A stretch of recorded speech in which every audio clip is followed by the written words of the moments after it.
Bueno, bienvenidos a un nuevo directo, querida parroquia, un nuevo directo sobre el crimen de Alcácer. ¿Cómo no? Dirán algunos. Después del éxito y muchas otras cosas que generó el directo del miércoles anterior con Daniel Fernández, que lo tenemos detrás de bambalinas, que nadie se asuste. Está aquí.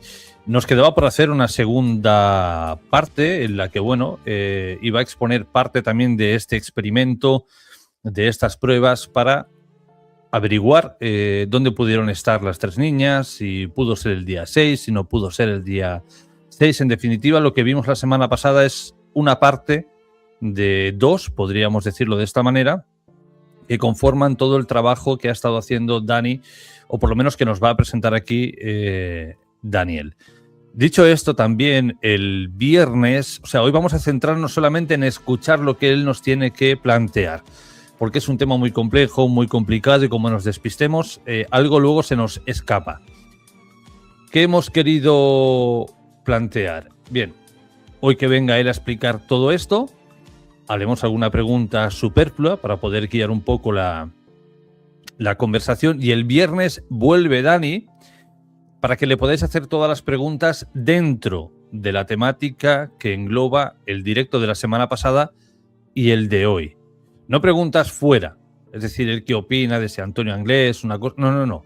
Que tengan que ver con el directo de la semana pasada y con lo que vamos a hablar hoy. El viernes a las 10, Dani volverá para hacer, digamos, un debate entre los tres y contestar a vuestras preguntas.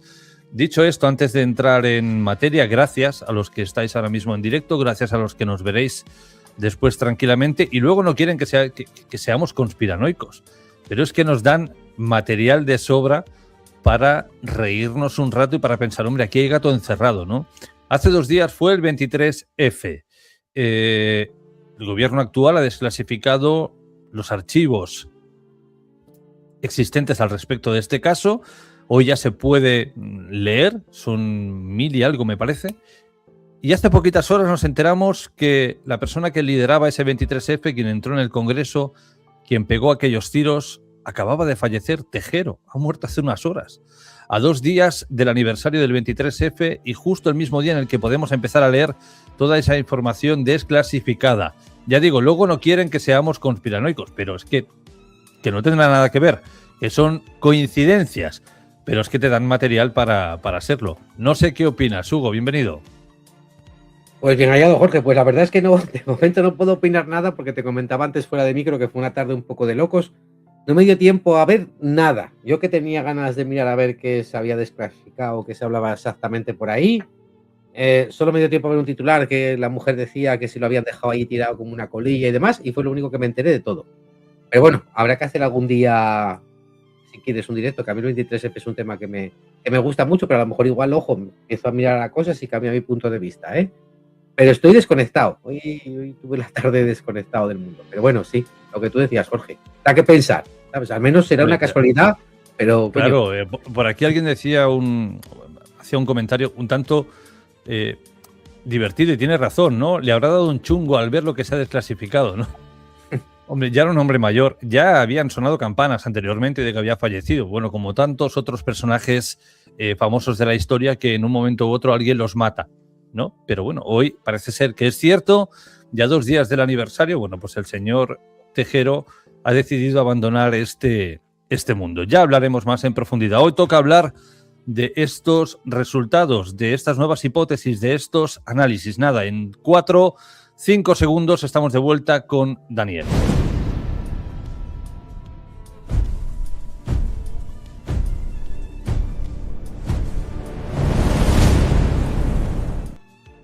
Súper rápido, hemos sido volados en este Kit Kat.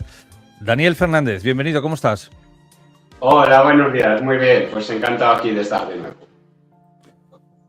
Daniel, la semana pasada hablamos de la hipótesis o teoría del doble enterramiento, de cómo tus resultados apuntan a que la Alborache podría ser uno de esos escenarios.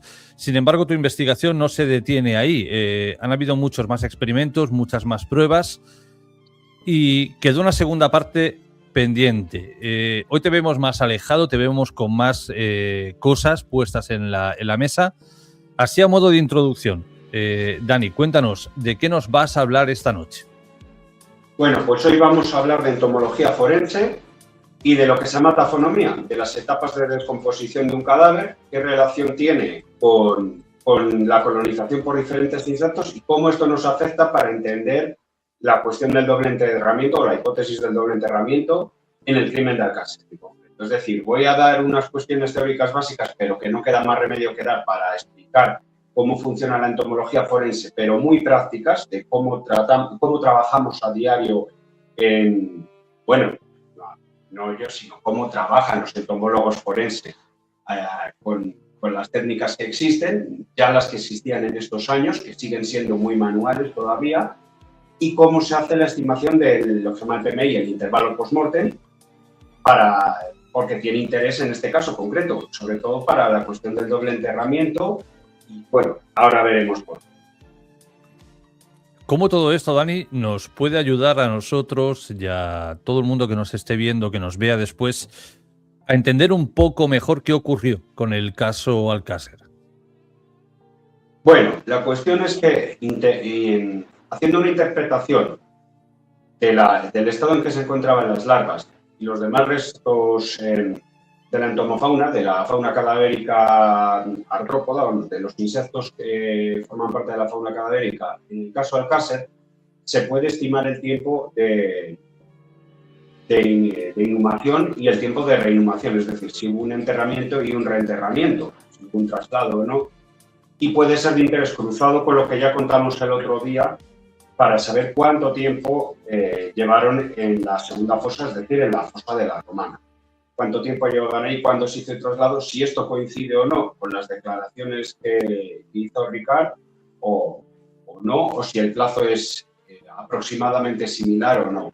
Ya adelanto que el resultado es amplio, un plazo amplio. La entomología forense no es como un reloj, por más que lo llamen las escuadras de la muerte, y hablemos de ello como que fuera una cuestión con precisión de minutos. No podemos con un margen tan exacto como otras técnicas que hay, el momento de la muerte ni el momento de la inhumación o reinhumación, pero sí que permiten hacernos una idea de, eso ya lo voy a dejar a libre interpretación de cada cual, de si esto es coherente con el último relato que hizo Miguel Ricard o si no. Dices que esto no es como un reloj, sin embargo, cuando hablamos de insectos, a veces sí se toma como si fuera un reloj. Ellos te pueden marcar, digamos, lo que tú vas contando, ¿no? En qué momento ocurrió cada cosa. ¿En el caso Alcácer fue fácil determinar esto? No. De hecho, no se hizo porque no se estudiaron las larvas ni se estudiaron los restos. No hay más que una breve descripción que ahora leeré, que de hecho no nos viene ni de la primera ni de la segunda autopsia, sino que nos viene del informe emitido, mejor dicho, de la ampliación que hizo el INT, el Instituto Nacional de Toxicología, que remitió a los pocos días de la práctica de las autopsias con los primeros resultados, en la que hace una pequeña referencia a la presencia de fauna cadavérica que voy a leer textualmente. Y lo hace en referencia a un estudio histológico que se pide de la cara posterior del codo izquierdo, el brazo, miembro superior, esto es la cara anterior, esto es la cara posterior, esta es la cara posterior del codo izquierdo, del cadáver número 1. Lo voy a decir por numeración de cadáveres, pues porque no hace falta nombrar, ¿no? Y dice respecto a esta pieza que se manda conservada en formol y, por lo tanto, las piezas que haya también de insectos, aunque el formaldehído no sea el fijador por excelencia en la entomología forense, que nosotros ahora los comento, pues fija en el momento de las autopsias las larvas y los restos en el momento efectual. Leo la descripción que hace el INT en este informe, que, por si alguien lo que busca, su referencia numérica es BCHQ, es decir, la sección del INT de Biología, Citología e Histoquímica, número 0345/93. Sabemos que los informes del INT se numeraron 345 para el cadáver 1, 346 para el cadáver 2 y 347 para el cadáver 3. Esto es referencia al cadáver 1. El fragmento presenta una solución de continuidad hasta el borde de la pieza y la reseñan en la fotografía que ellos numeran en su informe número 29. Y siguen: sobre la superficie del colgajo pueden evidenciarse pequeños restos de pupas, camisas, escleritos mandibulares y espiráculos posteriores con 3 estigmas, todo ello perteneciente a los dípteros de la fauna cadavérica. Este parrafito tan gordo paso a traducirlo y yo creo que la mejor forma es enseñároslo con este póster improvisado aquí, que me vais a decir, por favor, si se ve bien, para explicar el ciclo vital de este grupo de insectos de Califoridae, que es el más importante en entomología forense, sobre todo en cadáveres recientes. No sé si más o menos... Se ve bien, se ve bien. Sí. Sí, se ve. Bueno, como no se pueden mostrar imágenes, además no es mi interés mostrarlas, las he ennegrecido a tope las imágenes de la autopsia, las imágenes que muestran la fauna cadavérica, y en ellas, a través del testigo métrico, he hecho la medición escalada de las larvas que hay, he calculado la media y cuántos se desvían de ella. Simplemente para explicar lo de las mediciones, porque ahora va a ser. Voy a inclinar un poquito esto y como no me ha dado tiempo, pues lo vamos a hacer como una clase directamente con el rotulador. Pues bueno, si se ve, todo empieza aquí, ¿no? Tenemos un cadáver en descomposición en una de las diferentes fases que hay. Hay cadáver en fresco, donde viene la primera oleada, incluso la primera de esta especie puede llegar, incluso está documentado en pacientes agónicos, es decir, que todavía no ha muerto, y fundamentalmente colonizan los orificios corporales naturales, es decir, las comisuras palpebrales de los ojos, los nervios auditivos externos, las fosas nasales, la boca, las comisuras de la boca, todos los ángulos y pliegues húmedos de la piel, ingles, axilas, codos, etc. Y en los orificios naturales también genitales y rectales. Entonces, entra la mosca como adulto, que es la primera vía que tiene para acceder a un cadáver. En este caso es Lucilia sericata, que es la especie que intervino en este caso, es la que podía ser y es la que he utilizado yo como modelo. Pero cualquier ejemplo de Califoridae seguiría este mismo ciclo y las fechas son muy similares también, o sea que nos valdría también para California vomitoria, para otro grupo de especies. De hecho, cuando se hicieron estos estudios por primera vez, las primeras tablas son del estudio de Kamal et al. De 1951, que entonces ni siquiera se llamaba así, se llamaba Phoenicia sericata todavía esta especie. Pero bueno, Lucilia sericata, grupo Califoridae, dípteros. Adulto. Adulto va en fase de descomposición a un cadáver y pone un clúster de huevos, un grupo de huevos que están agregados.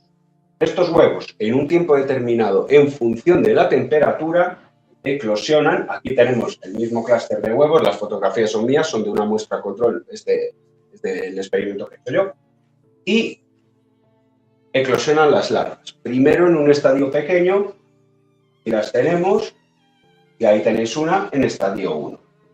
Estas larvas siguen su evolución hasta los estadios 2 y el 3, que es el que más nos interesa porque es el que se detectó aquí en esta descripción que acabo de leer.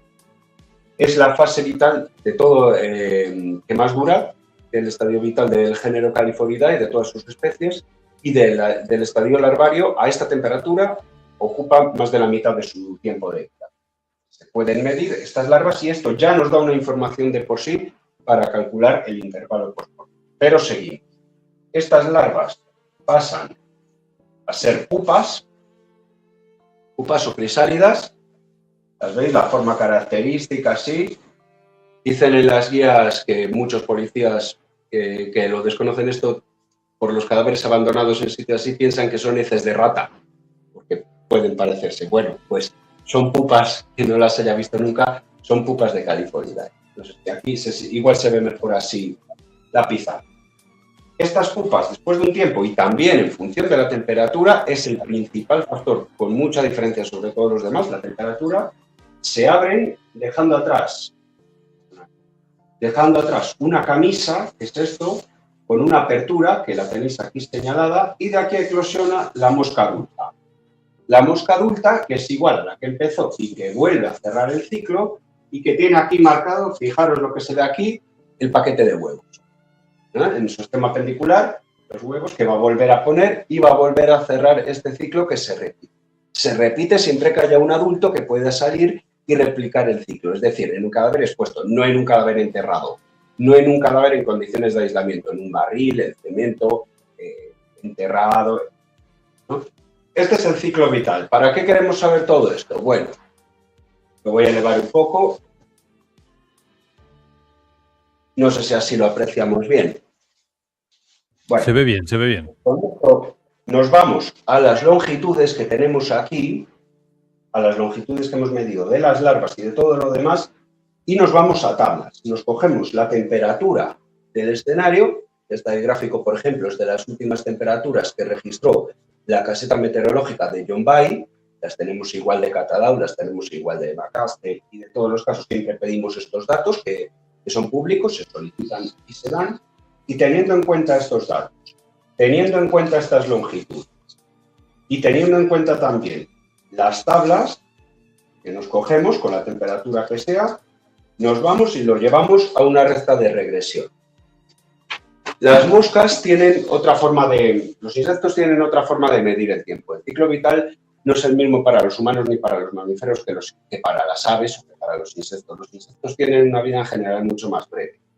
Y como depende tanto de la temperatura, hay una unidad fundamental que se usa en entomología forense que no es nuestra unidad del tiempo normal. Es una unidad que relaciona el tiempo y la temperatura. Se utiliza también muchísimo en botánica y en agricultura para saber, por ejemplo, en función de la temperatura, cómo van a madurar los productos del campo, ¿no? Las flores. Se utiliza, ya digo, en muchos niveles, tiene un interés enorme, por lo tanto está muy estudiado porque, lógicamente, tiene un interés económico social enorme. Y son las ADD, los días grado acumulados o las horas grado acumuladas, ¿no? Depende de la frescura del cadáver, de la estimación del tiempo que lleva muerto inicial, que eso se sabe también por otras técnicas, no solamente en la entomología forense, siempre hay que cuadrar todo.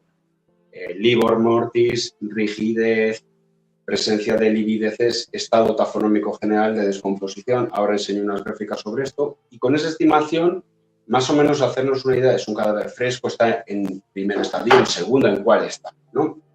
Es una esqueletización total. Se saca un parámetro total numérico que nos indica el grado de descomposición general. Yo para los 3 cadáveres del caso Alcácer, en esta parametrización que va del 1 al 18, asignando 6 puntos a diferentes ítems, uno de cabeza, otro de cabeza y cuello, otro de tronco y otro de extremidades. Para los 3 cadáveres, digo, del caso Alcácer, yo le estimo en 15 este parámetro. 15 sería gran esqueletización con dehiscencia de algunas de las articulaciones. Más o menos la traducción del inglés es esa.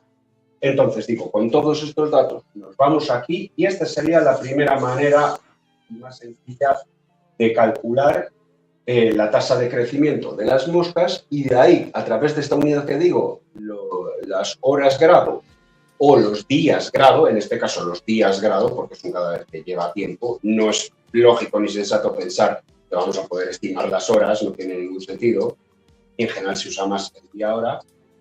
Se calcula, digo, conociendo la media de temperaturas, conociendo estas medidas, los días grado acumulados, y así sabemos los días que lleva, no que lleva muertos, sino que se hizo la oviposición. Es decir, la hembra adulta puso los huevos, ¿no? Segundo método, cogernos estas larvas, cogernos estas pupas, o lo que haya vivo, o los adultos, e incubarlos. Incubarlos a una temperatura conocida, que solemos usar 25 grados, y se hacen lo que se llama rearing chamber, en cámaras de incubación, con un alimento especial que suele ser generalmente hígado de ternera. Bueno, nosotros hemos utilizado un producto artificial que hay que tiene descrito en los manuales de entomología forense que ahora menciono, en un paquete sobre un suelo de vermiculita y a una temperatura conocida, y se les deja incubar hasta que eclosionan. Bien, observamos si son larvas de estadio 1, cuánto tardan en convertirse en 2, en 3, en pupas, y si son pupas, cuánto tardan en eclosionar hasta el adulto. Y en ese momento congelamos el tiempo y retrocedemos para atrás. Y vemos cuánto tiempo han tardado. Y es la segunda manera, digamos, la incubación, de saber cuánto tiempo lleva un cadáver. Y también esto nos lo llevamos a las gráficas, de nuevo nos cogemos, por ejemplo, 25 grados y vemos que la diferencia es abismal con hacer el experimento al límite.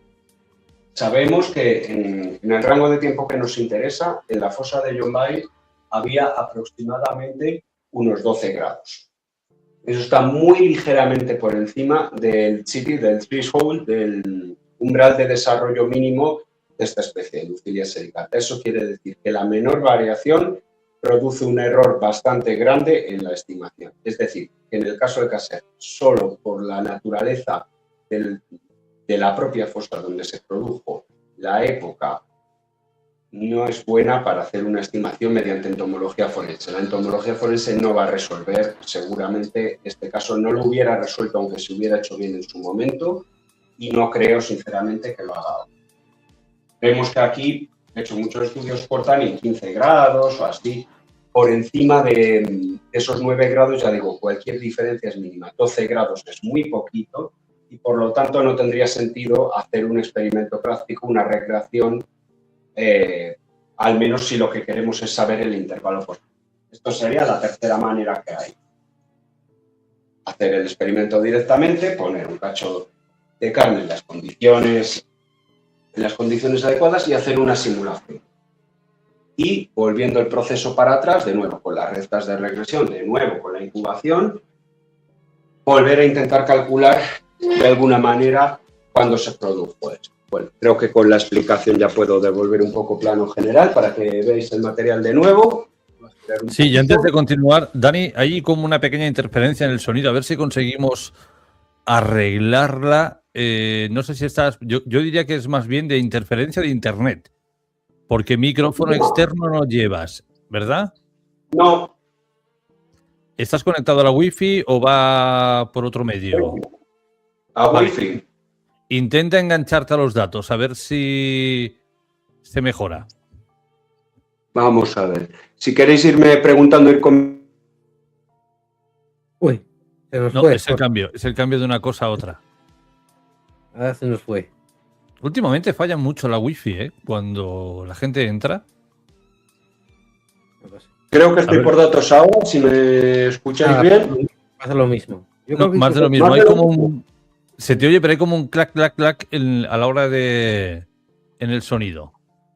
Vaya, pues voy a acercarme todo lo que pueda entonces.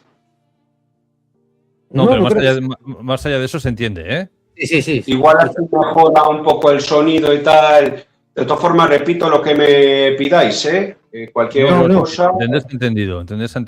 Y Dani, con todo esto, ¿se puede saber o podemos tener una estimación de si ellas fallecieron el mismo día o estuvieron algunos días con vida?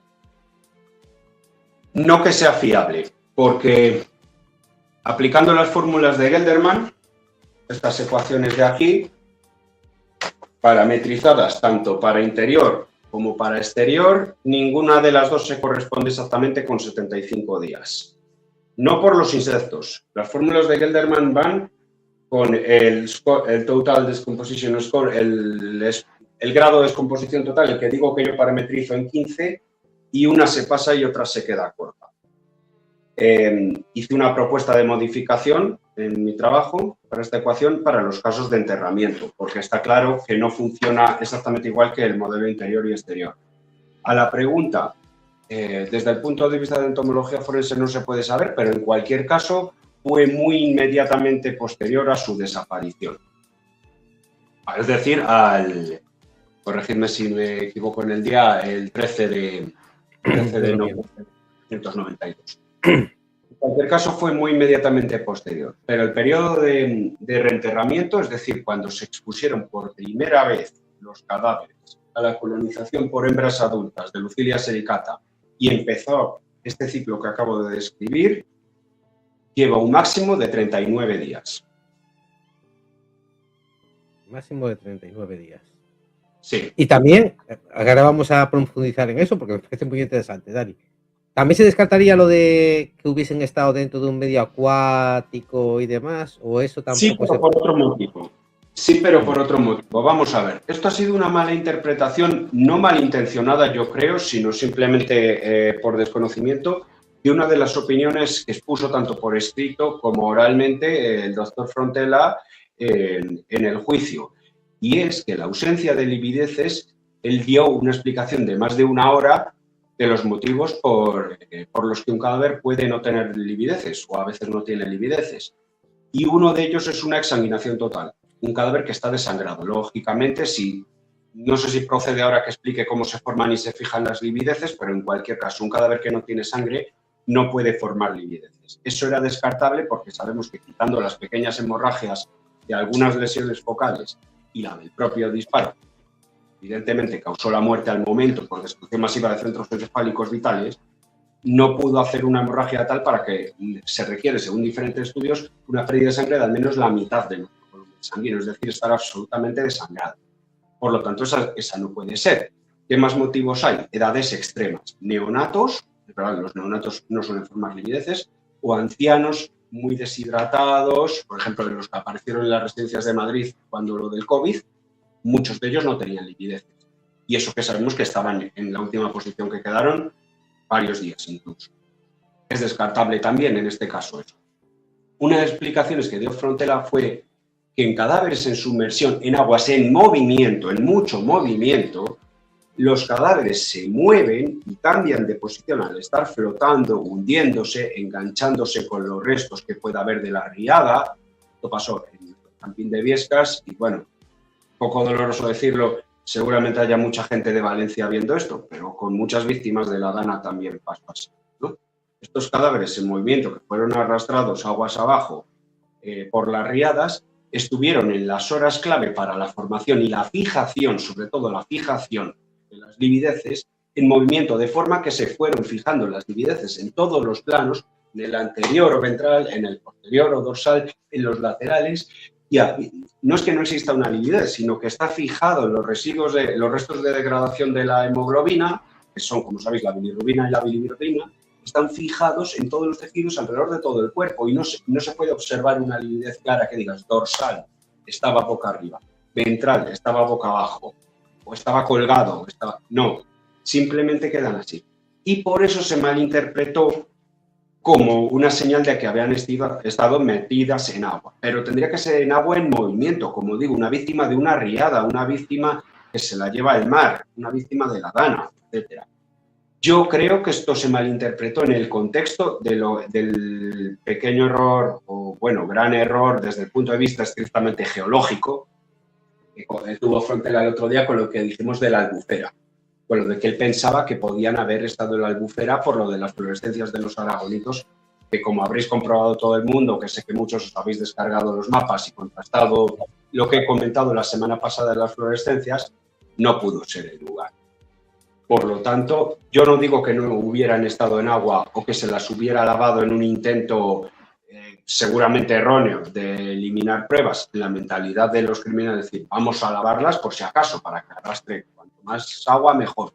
No digo que no pudieran haber estado en ciertos abrevaderos que se han mencionado, en ciertos aljibes que se han mencionado de algunos lugares. Puede ser, pero eso no justificaría la ausencia de lividez. Es un cadáver que está sumergido en agua quieta, está expuesto a la gravedad de la misma manera. No entendemos bien cómo funciona la gravedad. De las 4 fuerzas fundamentales de la naturaleza es la que menos dominamos, y eso que lo experimentamos todos los días. Pero la gravedad actúa sobre los glóbulos rojos, se alimentan, precipitan, se degradan, se hemolizan, la hemoglobina que se libera se hemoliza y forman las livideces exactamente igual en un cadáver en sumersión en agua quieta que en un cadáver que está en el suelo o en cualquier otro medio físico sólido. Esto no explica la ausencia de livideces. Esa es la cuestión principal y yo creo que es lo que se malinterpretó.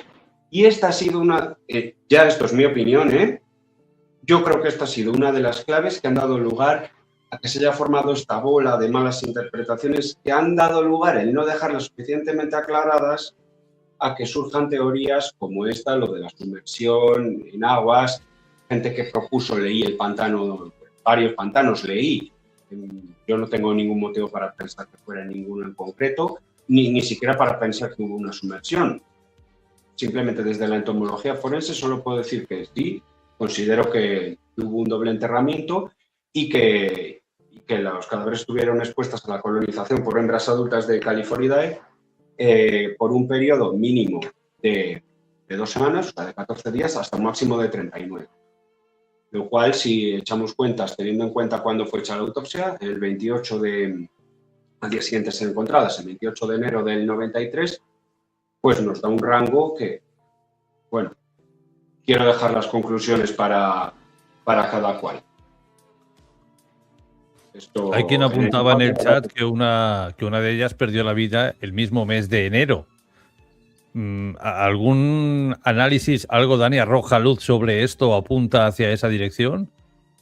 Por taxonomía, ni en el más conservador de todos los escenarios tiene sentido que hubieran muerto a principios de enero. O sea, en, digamos, 3 semanas, 4 semanas escasas.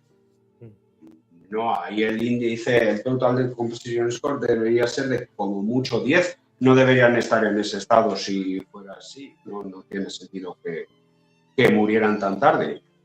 Tiene sentido que se reenterrasen en esos momentos, más o menos. Pero puede ser, desde la entomología forense, ya digo, en el rango de 14 días hasta 39-40 días antes de su descubrimiento. Eso nos puede querer decir que pudo pasar desde las Navidades del año 92, mientras que los estaba buscando y las familias, imaginaos, en las casas, hasta la fecha que señaló Ricard, de la festividad de Reyes Magos, un miércoles, hasta como mucho ya sí, ya ahí la gráfica, cuando he hecho la cuestión de probabilidad y he hecho la distribución, la onda gamma, que se llama la distribución gamma, perdón, veo que es muy asimétrica. Hacia atrás en el tiempo, la probabilidad cambia respecto a si lo comparamos hacia adelante. Y perdón si no me lo he expresado bien. Pero, por ejemplo, el día 6 es muy probable. También podría ser el 7 o el 8. Pero no podemos avanzar ya mucho más.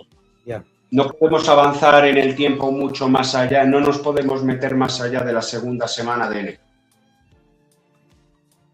Porque necesitamos al menos 2 semanas para que aparezcan estos restos que se encontraron después del segundo enterramiento. La clave de esto es que un primer enterramiento, incluso con una capa, como la literatura científica es en inglés, el manual que más utilizamos es el Haskell, el Entomology and Death, que está descatalogado, por suerte me lo enviaron, ¿no?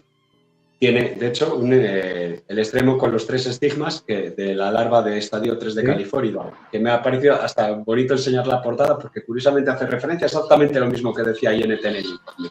Digo, usando en esta bibliografía, nos dicen 1 pulgada, 2,5 centímetros de tierra, ya aíslan a los adultos de California de poder colonizar un cadáver.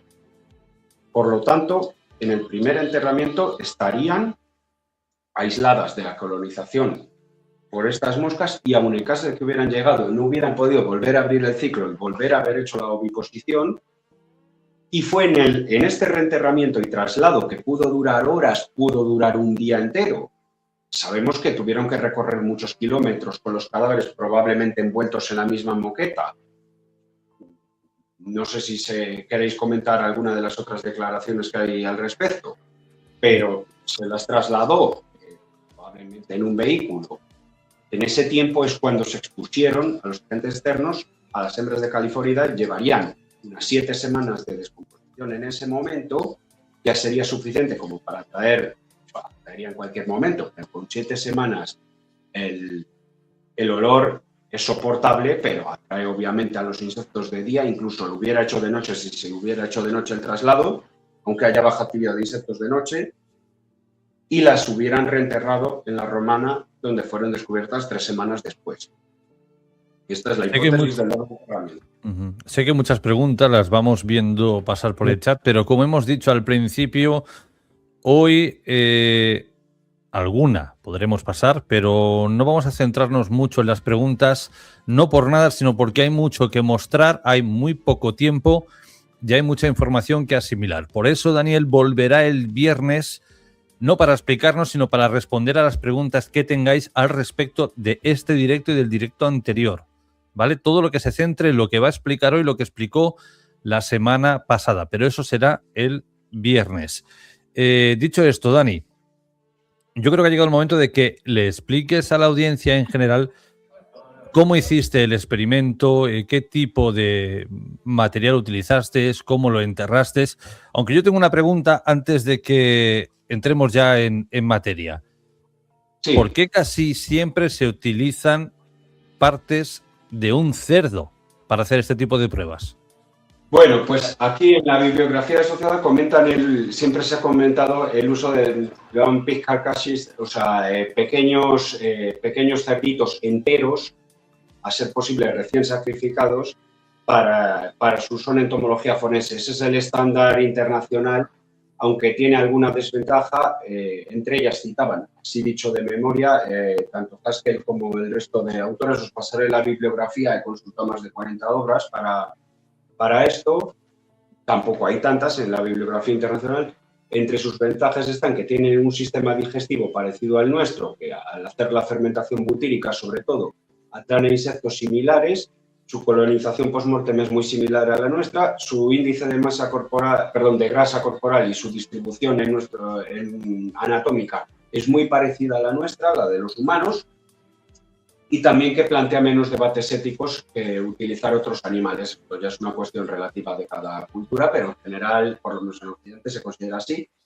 Y también, entre otras ventajas, la ausencia de una piel muy gruesa y de pelo muy grueso que pueda dificultar la colonización de orificios naturales y de otras partes, aunque también en la granja de cuerpos de Tennessee, de los cuales bastante de la bibliografía que he consultado es de allí, de su directora, pues utilizan ciervos y otros animales que se cazan mucho en América, en esas zonas, ¿no? Y se utilizan también en la granja de cuerpos, que no solo hay cadáveres humanos, en la granja de cuerpos también hay animales. Pongo esta imagen en pantalla y si quieres, Dani, cuéntanos cómo fue ese experimento, dónde se llevó a cabo. Hay muchas imágenes, algunas dan un poco más así, pero esta me resultó bastante curiosa. Sí, porque como es la muestra en fresco, que es como la masa séptica... Eso, pues sí, perdona, Dani. Ya quiero adelantar... ¿Eso blanco que se ve ahí son larvas? Perdona, ¿eh? No, aquí no puede haber más. Aquí no vale, puede haber. Es que veía como unos puntitos blancos ahí arriba y dije, a ver si van a ser todo, pero... O alguna de las manchas naturales del pantalón, algún resto de grasa todavía, o alguno de las costillas cortadas que puedas estar viendo algún reflejo del hueso, porque tiene tanto patas como parrilla costal, emisoras de cerdo. Y está envuelto en tela vaquera usada, de pantalones como los que llevaban las víctimas, y envuelto en moqueta tipo moqueta de automóvil, que tiene unas fibras de polipropileno bastante parecidas a las de la moqueta de la romana. Entonces, así es como hicimos el experimento, sabiendo que no iba a salir, sabiendo que no iba a aportar nada más que, digamos, estos dos métodos que ya he explicado, que los cálculos. Sé que es más bonito, más visual o más atractivo en YouTube ver un experimento real que explicar estas cuestiones de probabilidad, pero lo que resuelve el caso realmente, o no este caso, lo que resuelve en entomología forense o lo que aporta en general la entomología forense a los casos es el. Hicimos una fosa, que tengo que agradecer a los compañeros, a todo el personal, así sin mencionar a ninguno del campus de Soria, de la Universidad de Valladolid. Hicimos la fosa y enterramos de esta manera el paquete con los restos. El objetivo de esto no era recrear y poder extraer una conclusión clara del intervalo post-mortem, porque sabíamos que no iba a funcionar. La diferencia de temperatura es demasiado grande. En Castilla y León, en Soria, hace muchísimo más frío en estos meses que en la Comunidad Valenciana. Incluso haciéndolo un mes antes en calendario, sí, empiezas a la misma temperatura, pero rápidamente te metes en un invierno. Y me diréis, bueno, ¿para qué hiciste esto entonces si sabías que no iba a funcionar? Pues porque tenía necesidad de obtener unas fotos del experimento real para poder ilustrar el trabajo y para obtener también unos cultivos reales de los insectos y también unos restos contaminados de esta misma manera para hacer estudios de interferencia con el test de Adler y con el test de la fosfatasa ácida en tela vaquera y en moqueta en las mismas condiciones que las del crimen de Alcácer. Y sobre todo, teniendo en cuenta cómo se embolsaron y cómo se enviaron. Quería valorar hasta qué punto afecta la contaminación por haber sido guardadas en húmedo o por haber sido secadas, por el contrario, por el doctor Frontela, que las empezó a secar con infrarrojos, cuando le escribieron rápidamente devuélvanoslo todo y mándelo todo al INT y todo esto, y quise hacer esa comparativa. Ahora enseño los resultados que los tengo aquí. Entonces, ese fue el momento de hacer el experimento y en el que tomé la decisión de vamos a hacerlo aunque sepa que el resultado no nos va a aportar nada para el intervalo post-mortem, pero sí me va a dar el resto del material. ¿Cuántos días, Dani, estuvieron estos restos bajo tierra? Lo hice según la hipótesis cero, es decir, según hice como hipótesis cero la que planteaba Ricard. Digamos, producidas las muertes al día siguiente de la desaparición, 7 semanas, exhumación de los cuerpos con unas horas de exposición y un traslado, un reenterramiento en una segunda fosa, vueltas a cubrir de tierra, otras 3 semanas más y allí exhumadas definitivamente, coincidiendo con el hallazgo por parte de Aquino y de Salas, de los apicultores, a la 10ª semana. Exactamente con los días podría ser en el calendario con las fechas, están aquí en mis apuntes, haciéndolo coincidir con las fechas de esta hipótesis cero, es decir, día siguiente de la desaparición de las niñas, o sea, el 13 de noviembre del 92, el 14 de noviembre del 92, su muerte presuntamente, 6 de enero del 93, festividad de los Reyes Magos, en Alborache, desenterradas, expuestas y reinhumación en la fosa de la Romana horas después, y descubrimiento por los apicultores Aquino y Salas el 27 de enero del 93. Siguiendo estas fechas, o sea, 0, 7, 10 semanas. Con precisión del día exacto, en el experimento lo tengo anotado, no lo recuerdo exactos, pero fue paralelo a esta hipótesis cero. Dani nos ha hecho llegar muchas imágenes del proceso. Yo voy a seleccionar algunas y al azar, porque hay otras que a lo mejor pueden herir la sensibilidad de alguien, o incluso YouTube, que está muy delicado últimamente, se puede poner un poco tonto, y con YouTube uno no puede hablar. Pero bueno, saco esta a la luz. Restos 10 semanas 5.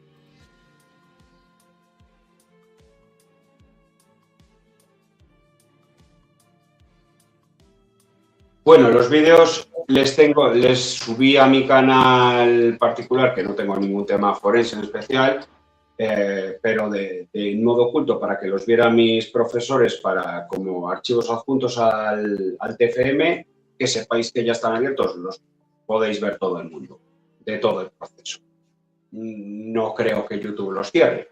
En cualquier caso, este es el aspecto que muestran 10 semanas después. Como veis, hay pues abundante colonización por hongos que resultaron ser pues, lo esperable. Aspergillus sobre todo, Mycelium sp de varias especies. Hay una mancha verde importante, resultado de la putrefacción, y en las zonas más declives hay acumulación de un líquido serohemático que a mí me recordaba tanto al que describen que se encuentra en la cavidad pleural en las autopsias como al que a mí me mandan cuando en microbiología, digo, en laboratorio, de las muestras de exudado pleural de las neumonías. Ese acúmulo de líquido seropurulento serohemático, de ese tono característico en las zonas más declives. Y se acumulaba, si forma, digamos, un rollo, la moqueta, la tela y las piezas de carne imitarían los cadáveres en la zona más declive, en la zona, según la dirección el sentido, de la gravedad, más declive. Y vemos ahí ya algún pequeño resto, muy pocos, hubo muy poquitos restos, porque ya digo, la temperatura no cuadró, el experimento, lo que dije. Desde el punto de vista entomológico, para calcular el intervalo post-mortem no tenía mayor sentido, pero lo quise hacer igualmente para ver el estado de los restos y obtener estos materiales. Las telas y eso, que están fotografiadas, igual las puedes enseñar, se ven ahí, se ven en los vídeos, y las tengo físicamente aquí. Después de tenerlas, ya han pasado varios meses, quiero tenerla unos meses más, porque se analizaron en septiembre del año 93, quiero tenerla al menos 2-3 meses más para favorecer ese crecimiento de hongos y bacterias y esa supuesta degradación que impediría o podría impedir los test de los test de orientación de sangre y de semen, el test de Adler de la benzidina y el test de fosfatasa ácida prostática. Y quiero comprobarlo sobre los materiales en fresco. Ahora los enseño. Pongo, si te parece, Dani, la imagen. Estos recién sacados. También entendemos que fueron diferentes restos puestos en diferentes fosas y para ir controlando semana tras semana, para ver cuál coincidía. No, todos en una. Todos en una. justo en una fosa, bueno, 2 fosas porque hubo un reenterramiento y tuve que moverlos, claro. Hubo que cavar 2. Eso también me dio una experiencia importante para hacerme idea de lo que fue el excavar la fosa en un tipo de tierra lleno. Y estos son los restos una vez ya salen del todo. A ver si me puedo ver la pantalla grande. Restos Sí. 10 semanas recién salidos. Sí, eso es. Esa Que es en la cierta cantidad manera de se tierra. parece mucho a lo que vimos en las autopsias. O, Sí, como, o a las fotos de cuando aparecen Miriam, Tony y Desiree. Encontramos, yo lo veo muy parecido. Y yo vi un parecido que no solo lo vi yo, me lo comentó el compañero con el que estaba yo exhumando cuando lo hice, porque me ayudó un compañero de Agrarias que había visto aquí en casa conmigo. Él desconocía completamente el caso Alcácer, de hecho no es español, y no lo había conocido. Pues yo le enseñé alguna cosa, así el documental de Netflix, cosas así públicas, pues para introducírselo. Y vio algunas de las fotos de la inspección ocular. Y a los dos, sin hablarlo, nos llamó la atención lo mismo. Y es que al sacarlo aquí, esos repliegues que hace el pantalón vaquero, al impregnarse con la adipocira, que es un fenómeno conservador que ocurre en los cadáveres y que ocurrió en el caso Alcácer, que se da por la oxidación en medio fuertemente alcalino de las grasas formando jabón, formando sales, formando sobre todo oleatos y estearatos formando sales, formando jabón. Digo, la tela vaquera manchada y también un poco la moqueta, pero sobre todo la tela vaquera manchada con la adipocira, se parecía mucho a la foto de la exhumación en la que se dijo ese color azul ducados que definieron así, que eran realmente los bajos de los jeans del cadáver número 2. Ese azul alternado con manchas blancas de ese tono desvaído así hizo pensar en la moqueta. Pues se parece mucho, me lo dijo el compañero y lo pensé yo en el momento de la exhumación. Sí, pero tenía razón Jorge, visto así. Sí, yo le he visto un parecido muy, muy importante. Para que quede claro, Dani, para que nadie se lleve las manos a la cabeza, estos experimentos no se hicieron en La Romana ni en Alborache, es decir, no se excavó una nueva fosa allí. No. Me lo han propuesto, no. Y esto lo repetiré en un clima más similar y en una época más similar en la que pueda garantizar que se parezca a la gráfica de la caseta de John Barry durante todo ese tiempo. Bueno, puedo garantizar, el control de tiempo no está en mis manos, pero puedo garantizar, comparar con el climograma del año pasado y la predicción para este año e iniciar en un momento en que la temperatura sea la misma. Y, digamos, confiar en que se cumpla la predicción y en 2 meses y medio, 75 días, esto se cumpla. Más o menos lo puedes garantizar en el Levante, en esa zona, no en el interior peninsular, porque no. Aquí lo hemos hecho en un campo experimental que pertenece a la Universidad de Valladolid. Bueno, está participado por la Universidad de Valladolid. De hecho, se utiliza para experimentos entomológicos y también para simulaciones de cuestiones meteorológicas, de cuestiones de invernaderos, de insectos, de cómo afectan a la polinización y otras cuestiones, ¿no? Entonces, dieron permiso para utilizarlo.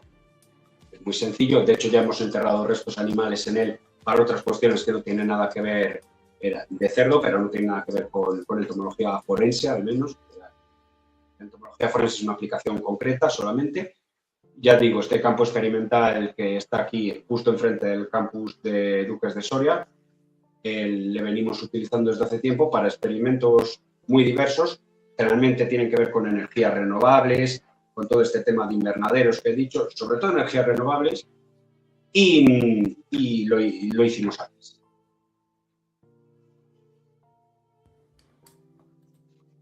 Hugo, di algo, que tenemos a Hugo ahí que... No, fíjate, estaba esperando yo a ver si Jorge va a poner alguna otra foto o algo.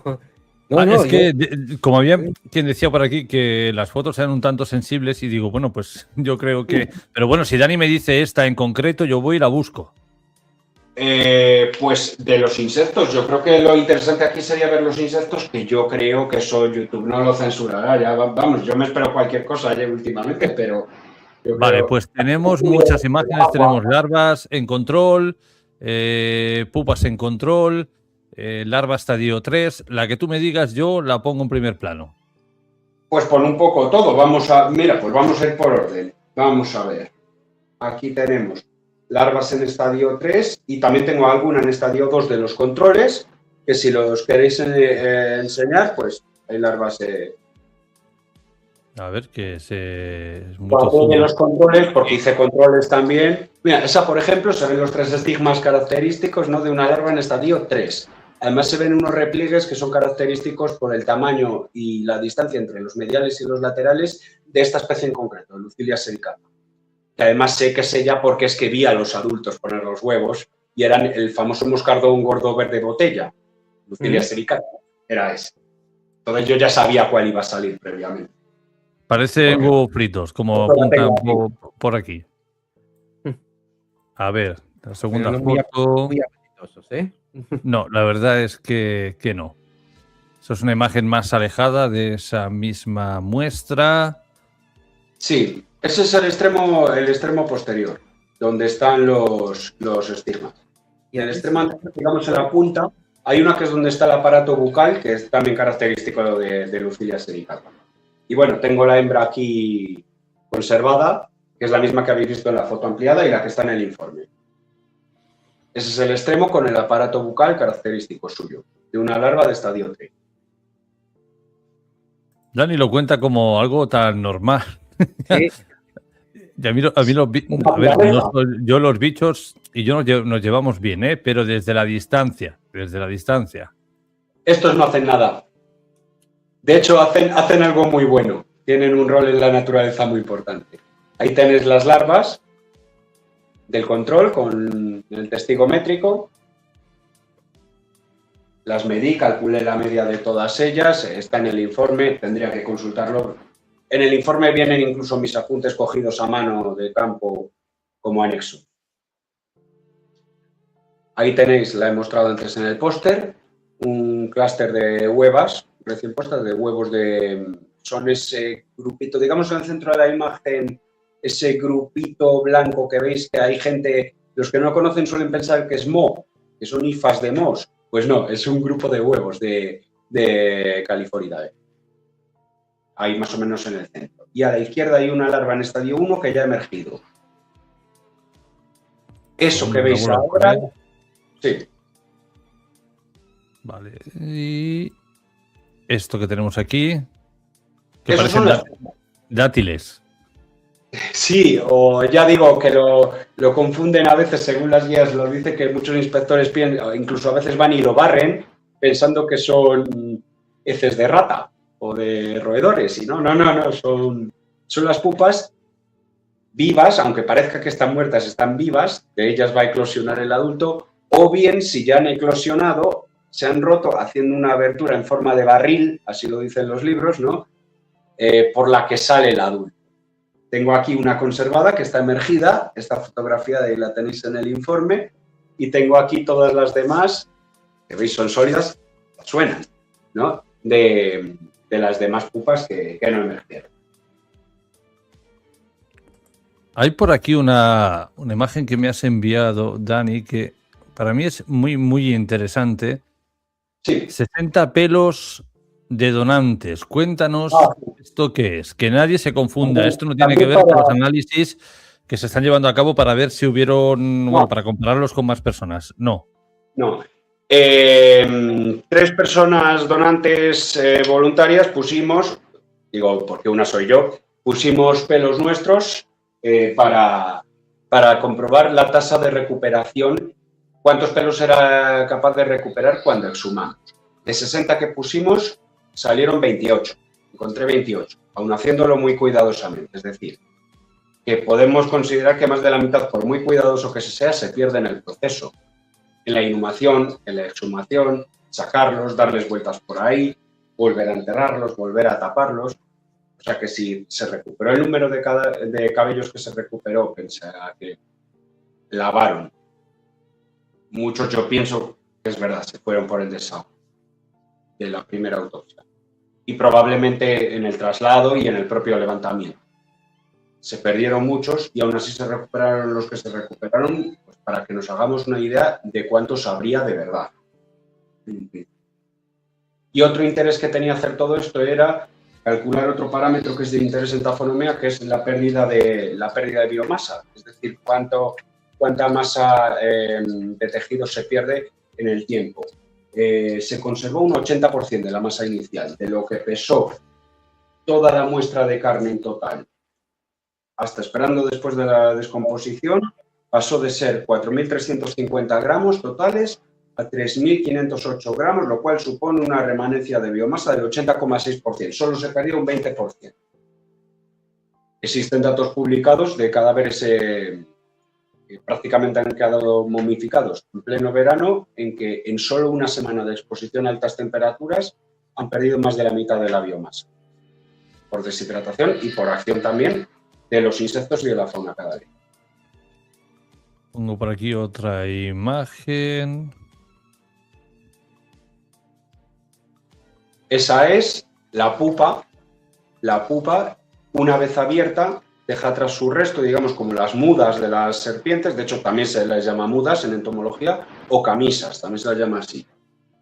Y al lado, la mosca, eclosionada. Ahí ya estaba muerta, ya estaba fijada, pero la he puesto ahí para la fotografía. Y veis el paquete de huevos en el extremo apical del abdomen de la mosca. Es decir, la mosca estaba dentro de la funda. Salen, despliegan los elitros, los elitros, esos en los escarabajos, en los dermestidos. Perdón, en Califoridae no. Salen, despliegan las alas y sí, es un proceso, se les ve salir. Esto se replica aquí. En la estufa de incubación metemos hasta la rearing chamber, que básicamente se hace con listones de madera, con malla mosquitera y con gasa, o bien el fondo se puede hacer sólido de madera. Yo prefiero hacerle de la misma malla de rejilla también. Y eso es lo que se pone a incubar dentro, con agua en saturación de humedad, con un porcentaje determinado de luz-oscuridad. En este caso, al ser enterramiento, fue oscuridad todo el tiempo, no hubo que poner bombilla, más sencillo y más barato. Y se les pone la comida que he dicho, la receta de Kirby, o el hígado de ternero, lo que se elija. Y para los adultos se les suele poner alguna bebida isotónica que contenga mucho azúcar o agua con azúcar. Recomienda algunas marcas determinadas por ahí los libros. Yo usé agua con azúcar. Hugo, cuando... Yo es que estoy callado porque es que Dani lo explica tan bien que es que no... Y Hugo es el que, entre comillas, se entiende de esto. Yo nada, yo voy aprendiendo hoy cómo es la pupa de la mosca, cómo sale el ciclo de una cosa u otra. Pero bueno, Hugo sí que domina más este tema que yo. Yo tendría que haberlo mirado otra vez, pero bueno, además yo entiendo que además corrígeme si me equivoco, Dani, que además la colonización va como por oleadas, ¿no? La segunda oleada, sí, digamos, como a los 3 meses, y me imagino que no hay segunda oleada, sí, ¿no? Llamo las escuadras de la muerte, efectivamente. Esto ya se conoce desde el siglo XIX. De hecho, el primer caso de entomología forense del mundo es prácticamente una leyenda, ni siquiera se sabe si es real, pero se supone que es de un campesino chino del Asia, de la China de hace varios siglos, ¿no? En que se supone que las moscas encontraron cuál había sido la hoz de un campesino que había matado a otro en una reyerta, porque quedaban pequeños restos de sangre y tejido en las hoces de todos los campesinos y les mandaron ir a todos con sus hoces y sus aperos a la plaza, digamos, ponerlas al aire, y vieron que las moscas iban selectivamente a unas y dijeron, así. Eso yo no sé si es verdad o es falso, pero en toda la literatura de entomología forense se afirma que es el primer caso no formal, desde luego no es un método nada formal. Y luego ya hasta el siglo XIX no empieza a haber casos que podríamos decir con cierta credibilidad ha habido de resolución mediante entomología forense. Y luego ya a finales del 20 es cuando se describieron de verdad, la escuela americana y todo esto, las escuadras de la muerte como tal, sus oleadas, los principios bioquímicos, cada fase del cadáver, qué especies le corresponde, cómo se colonizan, hacer gráficos y sobre todo aparecieron 2 ramas fundamentales de la entomología forense. Una es la entomogenética forense, para saber por genética qué especie es, y otro es la entomotoxicología forense, para saber por las moscas, las pupas y sus larvas, si había habido alguna intoxicación, alguna droga, alguna sustancia que haya interferido en el proceso criminal que haya sido tratamiento o sumisión química de algún tipo. etcétera, eso se puede saber por las moscas porque preservan esas sustancias mucho más tiempo que los cadáveres. Esto también está comprobado. Y preservan el ADN de los tejidos que han comido mucho más tiempo que el propio cadáver. Todo esto han sido las aportaciones ya del siglo XX, primeros del XXI a la ciencia, de la entomología forense. Hay muchísimas anécdotas de esto, podríamos hablar mucho, pero Y en general... la segunda oleada, Dani, vendría como a los 3 meses más o menos, ¿no? Así que independientemente... ya han pasado bastantes cosas. A los 3 meses ya estaríamos con otras especies ya que empiezan el proceso de reducción esquelética, pues como son derméstidos, como son algunos ácaros, incluso colonizadores de paso, colonizadores que no se alimentan del esqueleto en descomposición, pero a veces lo utilizan. Por ejemplo, está documentado el caso de un nido de avispas formado en el interior de cráneo humanoso de otras especies. Utilizan la bóveda craneal y entran, pues, forámenes magno, redondo, orbitario, etcétera, y entran y salen y lo utilizan como de paso. Y hay otras especies que, por ejemplo, las hormigas, que colonizan en fases intermedias y lo utilizan a caballo entre alimento y también zona de anidamiento y construir sus propias estructuras. Lo utilizan de forma mixta. En cambio, los dípteros, los califóridae y todos estos, exclusivamente los utilizan para comer, como fuente de alimento y para poner sus huevas y seguir reproduciendo. Nada. Dani, a modo de resumen que nos pedían por el chat, que entiendo que a veces es complicado seguir la línea, ¿eh? Si no, volver al principio y poquito a poco ir escuchando lo que comenta Dani. Pero bueno, a modo de resumen, todo este trabajo que has hecho, todos estos experimentos, ¿cómo ayudan a la hipótesis del doble enterramiento? Pues yo considero que sí, que hubo un doble enterramiento con una exhumación que tuvo que tener lugar entre 39 días antes y como mucho 14 días antes de ser encontradas, y ateniéndome a las reglas de la probabilidad, con un rango de probabilidad superior al 95% dentro de ese periodo que he reseñado. Yo pienso que más bien hacia el final, y pienso que sí que, sinceramente, y es lo que diría si fuera una intervención pericial, que sí que se corresponde muy bien con el intervalo que dice Miguel Ricarte en su última década. Creo que sí que pudo ser, y desde el punto de vista entomológico forense, cualquier perito que observase esto llegaría a esa conclusión, que sí que es compatible con la realidad. Que además, ya lo habíamos nosotros apuntado antes, Jorge, cuando hablamos de aquel testigo que vio aquel coche blanco el Día de Reyes en la Romana, cerca de las colmenas. ¿El agente Cabarcos?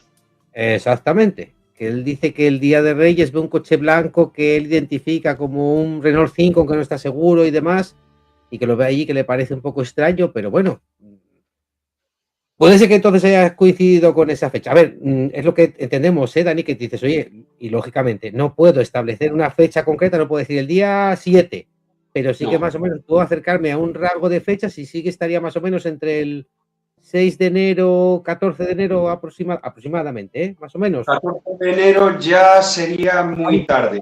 Tendría que darle como poco 14 días para... Sería como mucho 12 o 13, diría yo. En cambio, si vamos hacia atrás, ahí sí que me puedo arriesgar a decir que hacia atrás en el tiempo la probabilidad... Es que está en el informe la curva de distribución de probabilidad, no es simétrica, no es una función gaussiana, una distribución normal, la típica en forma de campana, sino que es asimétrica. Entonces, si vamos hacia atrás en el tiempo, si me dijeras en Navidad, en Nochevieja, en Año Nuevo, te diría que también pudo ser. En cambio, si avanzamos a partir del día 6, 7, 8, 9, 10, cada vez es más difícil, porque no se distribuye la probabilidad de manera simétrica en esta distribución. No es una distribución gaussiana normal.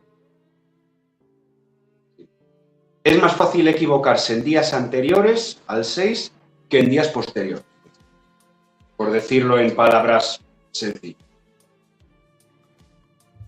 Por aquí comentan que porque uno de los cadáveres tenía sangre en el corazón y a la vez la cabeza estaba en fase avanzada. Yo no...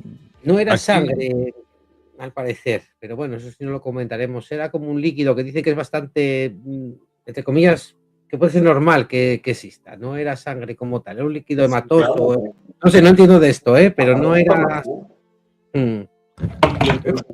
Con más tiempo, sí.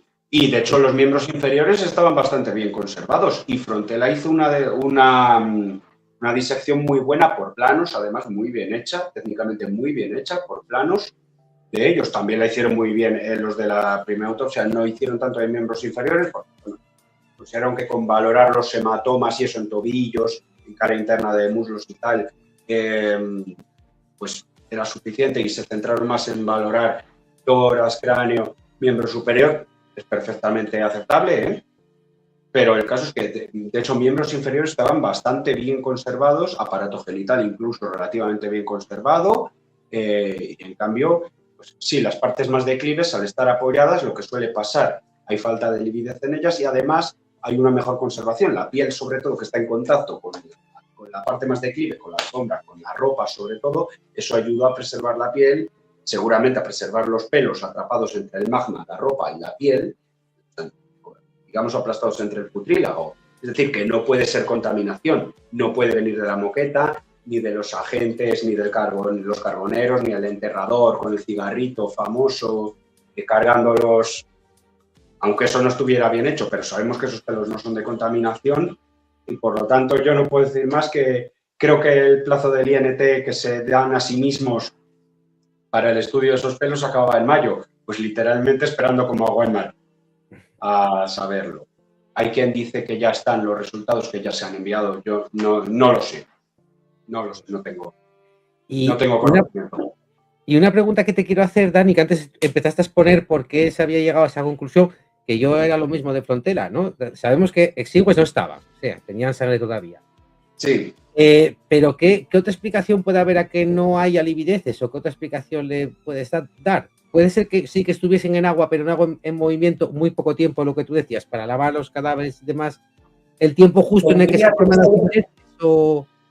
Tendría que ser en movimiento continuo durante todo el periodo que da lugar a la formación de las livideces. También la hipotermia ayuda. Si fuera en hipotermia o en agua fría, podría ampliarse ese periodo a 48 horas. Lo normal es 36, el estándar en todos los libros.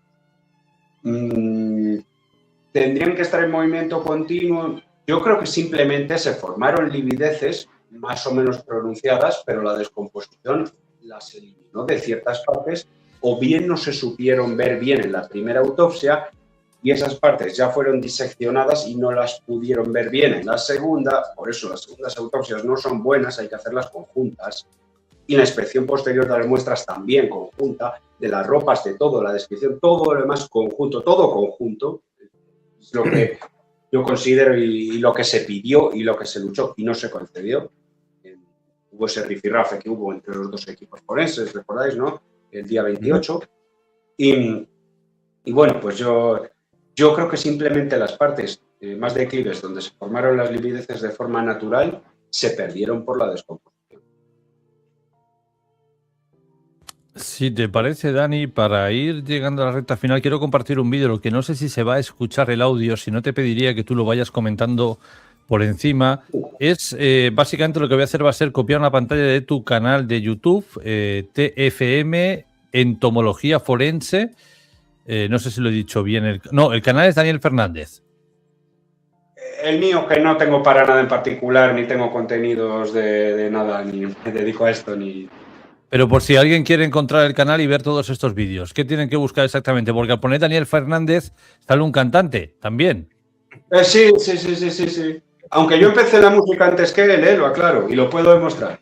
También sale en el canal, en el canal. Pero bueno, si buscáis el canal de Daniel Fernández, ahí encontraréis todos los vídeos. Ya digo, yo voy a intentar, no sé si se escuchará el audio, si no, Daniel, por favor, coméntalo tú por encima. A ver, decirme si se escucha el audio. De momento no se ve. Ay, no sé si perdón. Fallo. Número es, del 1 al 3 son del primer enterramiento y del 4, 5 y 6 de la exhumación y la inspección de los restos que hicimos al aire libre. Aquí. Porque... Vale, eso ya posterior será el 4, 5, 6, cuando empiezo a abrir. El 4, correcto. Creo que ahí estaré seguramente separando pelos, creo que es separando la primera capa de tejido, la primera capa de tela vaquera que tengo aquí. La presencia de adipocira. Se oye, ¿eh? ¿Se oye? Se escucha. Conservada en húmedo, como queda. Señalo ahí la presencia de adipocira, que la podéis ver que hay muchísima, casi toda la grasa se ha convertido en adipocira, casi de hecho no quedaba grasa como tal, toda se había convertido. Eso lo provoca una bacteria anaerobia que hay, que es el Clostridium perfringens, que le tenemos nosotros, le portamos los humanos también, y existe en la Tierra en cantidades enormes. Es una bacteria anaerobia, por lo tanto el enterramiento la favorece muchísimo, su desarrollo, y forma la adipocira, forma la adipocira y colabora también en la saponificación. Y bueno, pues ahí simplemente voy comprobando dónde hay pelos, dónde hay diferentes cosas. Podéis verlo si queréis con calma. El olor tenía que ser, Dani, súper agradable, ¿no? Os digo una cosa, el de la 7ª semana, cuando solo habían permanecido en anaerobiosis y ya llevaban 7 semanas bajo tierra, era leve. Como indirectamente. A los dos compañeros que me ayudaron, valorarlo del 0 al 10, por hacerlo de alguna manera. Si el 0 era el olor en fresco, o sea, no olía prácticamente a nada de la carne, y el 10 es absolutamente insoportable, a la 7ª semana, cuando sería lo que yo interpreto como el traslado de la semana, pusimos un 1, un 1,5, un 2, era ligeramente oloroso, pero al sacarlo, una vez ya se habían expuesto al oxígeno, aunque luego hubieran sido retirados.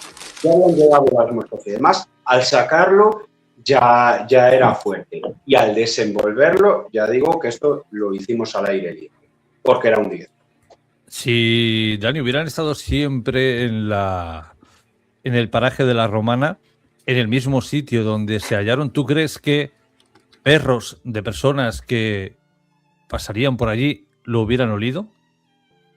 Sí, pero también lo hubieran olido solamente en menos tiempo. Los perros de caza tienen un olfato excelente. Salía el jefe del coto de caza de allá de Tous, creo que pertenece al término municipal de Tous, el coto de caza, y salía hablando en un reportaje, no recuerdo el canal, en uno de los canales locales autonómicos, y tenían perros que puesto lo hubieran detectado, sí, cualquier perro, de hecho.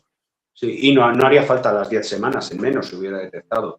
Y también tiene una ventaja esta teoría muy fuerte, y es que el papelito famoso, yo tengo aquí papeles anteriores al año 92, de papel autocopiativo de esa época, que hoy precisamente la facultad, otra cosa no tendremos, pero papeles viejos, pues hemos estado destruyendo documentos, y tengo algunos que, como no tienen datos, pues se pueden usar, ¿no? Esos impresos con estas características igual nos da nostalgia ver esto, ¿no? Estas impresoras matriciales de antes, ¿no? Que imprimían. Yo la prueba de papelito la he hecho muchas veces. En mi clima, que es aún peor que el de allí, hay vientos más muy fuertes, más lluvias y más viento que allí, y muchos de ellos han aguantado, otros no, 10 semanas. Pero es que con esta teoría nos vamos a 3, y no solo 3 semanas en vez de 10, las 3 con el clima más benigno de todo el periodo, o relativamente más benigno, dentro de que es enero. Es decir, que podrían haber aguantado o podrían no haber aguantado. Podrían no haber aguantado, efectivamente, pero es más fácil que aguanten 3 semanas dentro de su periodo malo, las 3 más buenas o con menos lluvias o con vientos menos huracanados, que 10 con todo eso, porque es el 30% del tiempo. Y con la cantidad de lluvias, es lo que yo... También, la verdad que no se me había ocurrido hacerlo. Claro, pero yo entiendo que Dani colocó esos papeles, esos fragmentos, en arbustos, donde fuera. Él los colocó, en teoría. Lo que comentaba, por ejemplo, un día Félix Ríos era que esos papeles tendrían que haber volado del interior de la Romana, haberse enganchado en alguna zarza, y a partir de ahí, pues, el tiempo ya hizo su trabajo. Los alrededores de la Romana han cambiado mucho. Me llevaron cuando yo tenía 14 años, no sé si 14 o 15, y lo vi por primera vez, ya estaban diferentes, ya estaban más asalvajados, por así decirlo, y ahora no tienen nada que ver con cómo estaba la romana en el 92-93. Los de la zona lo conocerán mucho mejor, los cazadores sobre todo, los paseantes. No es de tan difícil acceso. Yo siempre que he escuchado a youtubers descripciones de la romana por ahí, pensaba a veces, digo, pues será otra fosa de la romana diferente a la que conozco yo y que he estado 5 o 6 veces ya, porque a mí no me parece esto, pero bueno. Lo de la inaccesibilidad en coche, en fin, yo me he cargado mi coche en muchos más... Es más fácil cargarte tu coche investigando el caso de Aguilar de Campoo que investigando el caso Alcácer, el caso Maca. Aguilar de Campoo tuvimos aquí a dos posibles víctimas que el año anterior, la desaparición de ellas, al parecer el mismo depredador intentó capturarlas. Para concluir, cambiemos totalmente de ubicación. Quiero que me hables de una imagen de una larva que se ha obtenido de un aljibe. Este aljibe se encuentra en un lugar que no es ni la Romana ni Alborache, es un lugar que está abandonado. Es uno de los escenarios que nosotros hemos barajado como posible lugar del crimen, y me parece que tendré que compartirlo en pantalla porque creo que está en PDF. Tengo aquí las muestras. Y está hecho el estudio también de diatomeas y de foraminíferos, por si Aquí apareciera muestra con la que comparar. Repito, por si alguien se ha perdido, esto es una muestra de un aljibe, más que nada, bueno, por la hipótesis de que pudieron estar sumergidas, de un lugar abandonado que no es Alborache, que no es la Romana, un lugar que está muy cerca de un núcleo urbano y que nosotros ya hemos barajado en este canal varias veces como posible candidato a ser el punto exacto donde ocurrió el crimen. Cuando quieras, Dani. Yo esto sí que veo una imagen, pero no entiendo mucho. Yo aquí ya te lo dejo para ti. Esos son larvas de quironómido perfectamente normales en cualquier aljibe, en cualquier masa de agua de distribución mundial. Crecen y eclosionan durante todo el año. Son de las pocas especies acuáticas, de interés forense acuáticas, que eclosionan durante todo el año. Los quironómidos se suelen confundir con fibras, por eso muchas veces no se toma muestra de ellas. Y aquí tengo un listado de especies acuáticas de interés que coinciden con, por ejemplo, las que se utilizan para pescar a mosca. Por ejemplo, los pescadores siempre controlan muy bien las especies acuáticas entomológicas, ¿no? Y es uno de los indicadores de que un cadáver haya estado en el agua. No aparecieron ninguna como ellas en los cadáveres de este caso, ni en las ropas, ni en las fibras, que no pudieran no haberse localizado, podría ser, porque ya vemos el levantamiento y las autopsias, bueno, tuvieron ciertos fallos. La entomología forense en España, ya lo comentaremos si queréis en el debate el viernes, pero la entomología forense en España en ese año, incluso ya en el cambio de milenio, cuando yo la empecé a estudiar, ya estaba en una situación muy precaria, no se la consideraba como ahora, aún todavía cuesta mucho. Si puedo, quiero aprovechar esto para hacer un alegato a favor de ella, que se tenga más en cuenta. Y es complicada de defender en los jurados, sobre todo populares. Bueno, quería hacer esa reflexión. Al margen de esta imagen, Daniel, viendo el aljibe del cual obtuviste la muestra, profundidad, fondo, todo, ¿tú crees que, como algunos teorizan, ellas pudieron estar ahí? Pudieron, pero si lo estuvieron, no fue la causa de que no hubiera livideces. O sea, si llegan a esa conclusión, lo de la sumersión, igual que la de sumersión en cualquier otro sitio con agua que te puedas imaginar, los abrevaderos, cualquiera de los pantanos que se ha dicho, porque he oído hasta el de Cofrentes, porque como hay aragonitos en Cofrentes, un montón de lugares, tengo aquí las medidas del aljibe que las cogí y calculé el volumen. Si eso fue así, esa no es la causa de que no hubiera lividez, porque las hubiera habido igualmente. Yo creo que las hubo, y se perdieron por la descomposición, o no se supieron ver, o no se tomaron muestras para histología de dónde estaban y no se identificaron. Este es el plano del aljibe, donde las muestras, el estudio de foraminíferos de diatomeas, sobre todo de las algas diatomeas, que es muy característico, está hecho, lo he hecho por curiosidad científica, por tenerlas fotografiadas, He pedido cita al microscopio electrónico. En cuanto pueda las fotografiaremos con el electrónico. Eso me llevará más tiempo, pero ya hay que hacer aparte otra preparación diferente con tetróxido de osmio y con otras cosas. Pero bueno, al menos al microscopio óptico de luz polarizada está hecho, por si apareciera muestras de referencia. No va a aparecer porque no murieron ahogadas, entonces no va a ser de interés, pero bueno, por interés científico lo es. Estas son sus dimensiones del aljibe por el interior de este lugar. Y tiene un área total, una superficie de 6,45 metros cuadrados y podría contener un volumen máximo de agua en el momento en que yo hice la toma de la muestra de 218.640 litros. Ese sería el volumen máximo que podría contener. Pero, o sea, unos 218 metros cúbicos. Pero esto no quiere decir que ya se estuvieran ahí. Bueno, es un escenario más que se ha barajado, como otros tantos. En definitiva, lo que tenemos más o menos claro es con los estudios de Dani y del equipo de investigación que está detrás también de él, es que hubo un doble enterramiento y que todo apunta a que pudo ser el primer lugar Alborache, aunque también Dani marcó en el anterior directo otros lugares que tenían una tierra similar y que el segundo enterramiento seguro era la Romana, pero que en la Romana no fue ni el primero ni ocurrió nada allí. Yo sí quería hacer... Es absolutamente seguro que el segundo fue en la Romana.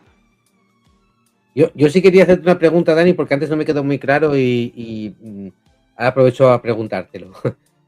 Habías comentado antes con lo de las larvas y demás que cuando estuvieron en Alborache, o bueno, en la zona de Alborache, donde probablemente tú el otro día nos explicaste que bueno, había como una franja que ahí sí que los aragonitos podían coincidir con esas fluorescencias. Sí. Decías que sí que para que ocurriese eso con las moscas y demás, lo de las larvas, con un poco de enterramiento de 2 centímetros así de tierra era suficiente, ¿no? ¿Te entendí bien? 2,5 centímetros para todos los dípteros. Para otras especies no. Porque, por ejemplo, hay escarabajos que son escarbadores que pueden llegar a profundizar, no recuerdo la distancia, lo tengo escrito, muchos más centímetros. Pero esos no aparecerían en estas etapas, aparecerían muy posteriormente, de haberlos. Perdón por la voz. O sea, al aire libre no podían estar, ¿no? Es decir, no. O sí, también, no, al aire libre no. Tenían que estar al menos tapadas con algo de tierra. Con una ligera capa de tierra suficiente para evitar que entrasen los adultos, las hembras adultas de California, sí.